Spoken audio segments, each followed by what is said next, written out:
selfish for me to prioritize my goals only now and put finding love aside? How stable are you? Can you manage multiple things? Many people can't. Should I actively look for love, or should I wait for it to come to me? Is it the natural thing where it will just fall down like, this is love now? Yeah, relationships and marriage. Because somehow people are put under pressure to find a relationship or to have a marriage.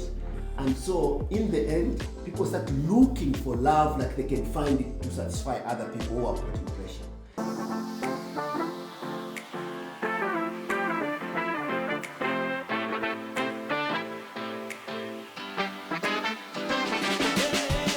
Think Talk with Professor Wilbroad. Hello. Welcome to the podcast, the Think Talk podcast, which is hosted by me, Professor Wilbroad.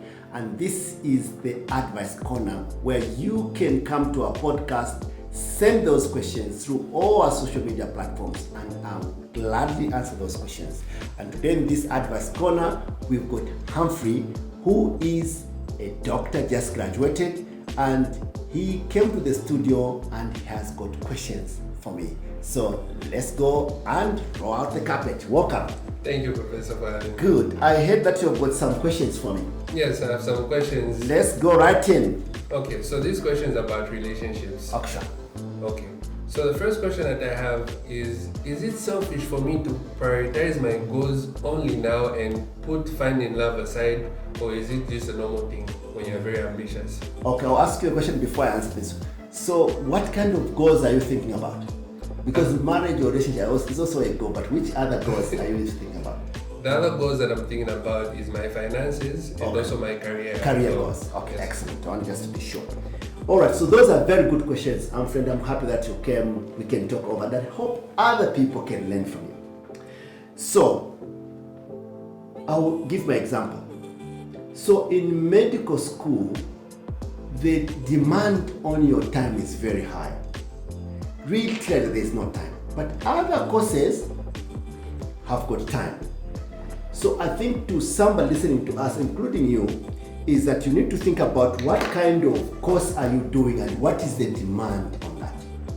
Because if you mix it with a relationship, will it actually affect your concentration or something like that? We have had people that got like a girlfriend, then that girlfriend dumped them just before the exam, and then they lost everything.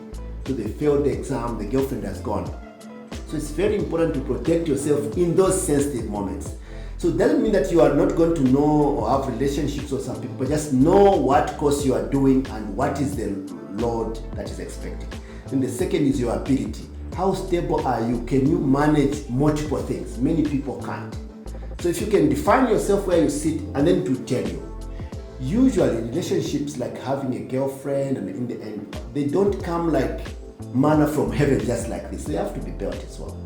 So my view is that once you know what you are capable of, and if you can juggle things, and if you can't, you might want to do one thing at a time. But in the end, I think I would advise, for example, medical students, nurses and others, it's always good to know people, but don't commit to any. I don't know why you don't have to have somebody to be your friend that they have to be your girlfriend, because you need to know people. So the idea is to have friends that you can trust, talk through, but don't commit to any. That is good, because even if you are dumped or the friendship ends, it's not affecting you, but you are also building a relationship that can be useful when you've got time.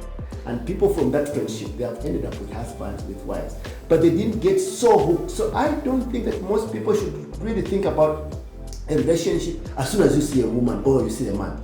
I think make friends, and that friendship can evolve. And others are just too monkey. They are just monks and reading. That's also a problem. Because when you decide to know a girl, you don't even know how to talk to women. So you're going to pick a wrong person. You can't communicate. You don't know how to even express your emotion. You don't even know how other people feel. Because sometimes you comment just with the girl, they say, but that kind is rudeness. You can't speak to people like that. Then you are learning. And you can be a better person because people are commenting on you. So I would really encourage you to have general friendships, do your school, look at your capacity. I think as you know these people, the future will be very automatic. That's my experience. All right, thank you very much. Excellent. Do you have any other question for me? So the other question that I have is, should I actively look for love? Meaning I should talk to them, I go around the road, I find someone I like, talk to them, or should I wait for it to come to me? Is it the natural thing where it will just fall down like, this is love now? Yeah, I think I hinted to that already in my first answer. So I think our society has caused a lot of problems about relationships and marriage, because somehow people are put under pressure to find a relationship or to have a marriage, and so in the end people start looking for love like they can find it to satisfy other people who are putting pressure. But my understanding of love and relationship, and even just giving my own example, it's rare that you actually start looking for love and then you find that I found it. It comes natural. So like my answer I gave you, it's better to have friends. Different, in fact, like for me, I've got several friends. I had several friends, but there was no girlfriend. In fact, I didn't even marry any of them, but they taught me a lot. Yeah. So I would encourage you to have friends, open up, talk through different things. You are still in school, and when things are becoming serious, you can see whether you need to escalate, but also communicate. But to say that you just go and find a woman and then she looks like she's married, and what are the people looking for? We'll talk about that maybe another time, but basically it is a natural development through the friendship that you have. And I think it's good to come in neutral, because then people can be known for who they are. Why do you want a girl to be like polite when she's rude? So you want to see her in politeness, so that you can make a decision, is this what I want in my house or not? So that's why when you are neutral, I think that's my encouragement. So have friends, and somehow also traditions. No, don't have fear about a person who is a girl and your friend. That doesn't happen. No, many places, and this modern world, you can actually have friends as long as you set your boundaries clear and you are able to communicate. And that's the problem with boys. We are not good communicators. The women, they talk all the time, they are sharing stories. You guys just come, studying, and then you want to do in relation. What you don't even know how, like for me, when I finished medical school, I could not entertain somebody for more than 20 minutes because I was thinking that I'm wasting time. So what are we talking about? So my wife has been so helpful. I can now talk longer, entertain people, talk about small things, weather. And how do you learn? It's by having friends. True. Hopefully that helped. It helped. All right, so we'll take a break.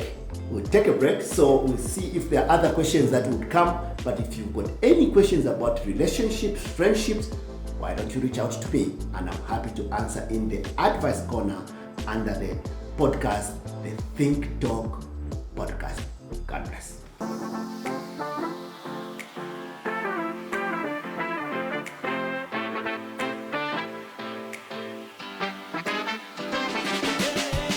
Think Talk with Professor Wilbroad.